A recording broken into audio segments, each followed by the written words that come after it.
ये बात है आज से 11,000 साल पहले की। दिन रोज की तरह ही जा रहा था। बच्चे किलकारियां लेते हुए खेल रहे थे और महिलाएं अपने फुर्सत के पलों का आनंद ले रही थीं। लेकिन फिर कुछ ऐसा होता है जो स्वर्ग कहे जाने वाले अटलांटिस शहर को तबाह कर देता है और ये पूरा शहर पानी के अंदर समा जाता है।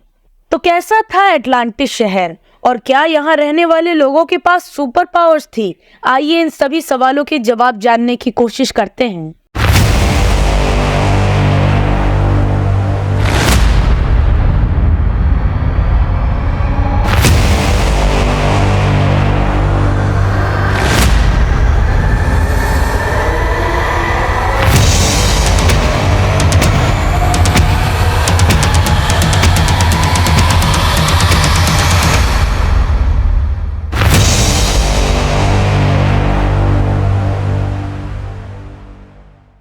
दोस्तों, पानी में डूबी मिस्टीरियस सिटीज की तरफ हर कोई अट्रैक्ट हो जाता है और इन सिटीज के बारे में हमारे पास ज्यादा इंफॉर्मेशन भी नहीं होती। और इन्हीं मिस्टीरियस सिटीज में से सबसे ऊपर नाम आता है अटलांटिस सिटी का। दोस्तों, अटलांटिस सिटी को खोजने के लिए वैज्ञानिकों ने समुद्र के अंदर कई अटेम्प्ट्स किए और इन्हीं में से एक अटेम्प्ट जापान के रिमोट आइलैंड के करीब किया गया था। इस आइलैंड का नाम था योनागुनी। यहाँ का पानी सिर्फ खतरनाक ही नहीं है बल्कि इनमें कई बार टाइफॉन्स देखने को मिलते हैं और यहाँ पर हैमर हेडेड शार्क भी बहुत बड़ी मात्रा में देखने को मिलती हैं। इसीलिए इस एरिया में डाइव करना डाइवर्स के लिए बहुत बड़ा चैलेंज होता है और इसीलिए ये जगह लंबे टाइम से एक्सपर्ट्स की नजरों से छुपी हुई थी। बट कियाचाइरो अराटाकी एक ऐसे डाइवर हैं जिन्होंने अपनी जान की परवाह ना करते हुए इस पानी में डाइव लगाई और इनका कहना था कि जब ये अंदर पहुंचे तो पानी एकदम क्रिस्टल क्लियर था और इसीलिए बॉटम पे उन्हें एक अजीब सा स्ट्रक्चर बना हुआ दिखा। पहले तो अराटाकी को ये लगा कि ये एक पहाड़ जैसा स्ट्रक्चर है, लेकिन उनका डाउट यकीन में तब बदल गया जब उन्हें इसी स्ट्रक्चर पर स्टेयर्स बनी दिखी। अब इन्हें ये समझ में नहीं आ रहा था कि अगर ये नॉर्मल पहाड़ ही है तो इन पर सीढ़ी जैसे स्ट्रक्चर क्या कर रहे हैं।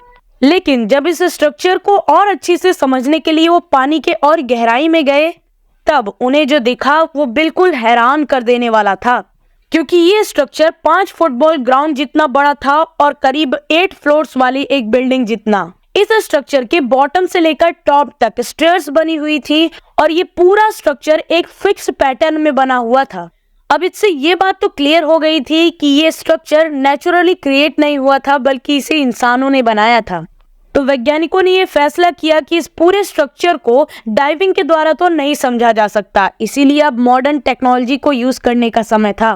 तो वैज्ञानिकों ने प्लान बनाया कि वो इस आइलैंड के एरिया को सोनार टेक्नोलॉजी की मदद से स्कैन करेंगे।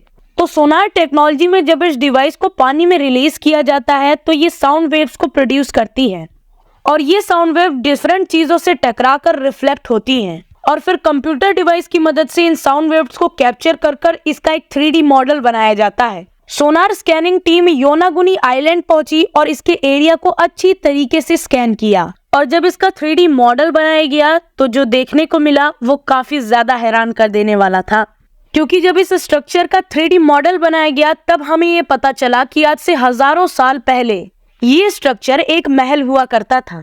अब इस खबर ने दुनिया भर के एक्सपर्ट्स को हैरान कर रख दिया था। दूर दूर से डाइवर्स इसी स्ट्रक्चर को देखने के लिए योनागुनी आइलैंड आने लगा, जिनमें एक मरीन जियोलॉजिस्ट मिसाकी किमोरा भी थे। जब इन्होंने भी इस स्ट्रक्चर को देखा तो कहा कि इसमें कोई शक नहीं कि इस स्ट्रक्चर को इंसानों ने ही बनाया है, क्योंकि इस स्ट्रक्चर में कई सारी ऐसी चीजें थी जिन्हें इंसान अपने लिए ही बनाते हैं। प्रोफेसर किमोरा ने कहा कि इस स्ट्रक्चर में एक एंट्रेंस भी थी जो कि शायद इस स्ट्रक्चर का मेन दरवाजा था और इस टनल के बाहर स्टेयर्स बनी हुई थी जो इस स्ट्रक्चर के टॉप तक जाती थी और इसके टॉप पर एक फ्लैट टेरेस बना हुआ था। और प्रोफेसर किमोरा के मुताबिक टेरेस पर उन्हें एक ऐसी भी चीज मिली जो ये प्रूफ कर देती है कि तब के टाइम पर जो लोग यहाँ पर रहते थे वो काफी मॉडर्न सोच रखते थे, क्योंकि इस स्ट्रक्चर के टॉप पर एक ट्रायंगुलर पूल भी था जहाँ प्रोफेसर किमोरा के मुताबिक लोग नहाने के बाद सनबाथ लिया करते होंगे। ये टेरेस इतना बड़ा था कि इस पर 1000 से भी ज्यादा लोग एक ही समय में खड़े हो सकते हैं। अब इस स्ट्रक्चर में मिला टनल, स्टेयर्स और एक रेक्टेंगुलर पूल इस बात की ओर इशारा कर रहा था कि ये इस सिविलाइजेशन का कैसल था। लेकिन प्रोफेसर को अपनी बात को साबित करने के लिए कुछ प्रूफ्स भी चाहिए थे, इसीलिए फिर से इस स्ट्रक्चर के पास डाइविंग की गई और अब कुछ सिंपल्स भी कलेक्ट किए गए। अब इन सिंपल्स में ज्यादा कुछ तो नहीं था, लेकिन एक ऐसी चीज मिली जो दिखने में बहुत ज्यादा अजीब दिख रही थी। उन्हें ये स्टोन मिला जिस पर 2 होल्स भी बने हुए थे।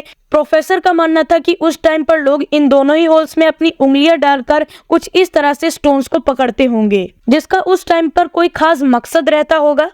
अब पहली बार अगर कोई इस स्ट्रक्चर को देखेगा तो उसे यही लगेगा कि ये छोटे छोटे रॉक ब्लॉक से बनाया गया है, लेकिन इस पर रिसर्च करने के बाद पता चला कि ये एक ही बहुत बड़ा पत्थर है जिसे तराश तराश कर एक परफेक्ट कैसल का रूप दिया गया है। और वैज्ञानिकों की माने तो ये 8 से 10,000 साल पुराना है, यानी आज से 8 से 10,000 साल पहले इसी कैसल पर लोग रहा करते थे। लेकिन क्या यही पोलो द्वारा बताई गई एटलांटिस सिटी है? ये आप हमारी अगली वीडियो में जान पाएंगे। लेकिन हाँ, अगर आप ऐसी ही मिस्ट्रीज वीडियोस देखना पसंद करते हैं तो हमारी इन वीडियोस को भी देख सकते हैं। वीडियो पसंद आई हो तो वीडियो को एक लाइक जरूर कीजिएगा। चैनल पे नए हैं तो चैनल को सब्सक्राइब कर दीजिए। तो मैं मिलता हूँ आपसे किसी और वीडियो में किसी और नए टॉपिक के साथ। तब तक के लिए जय हिंद।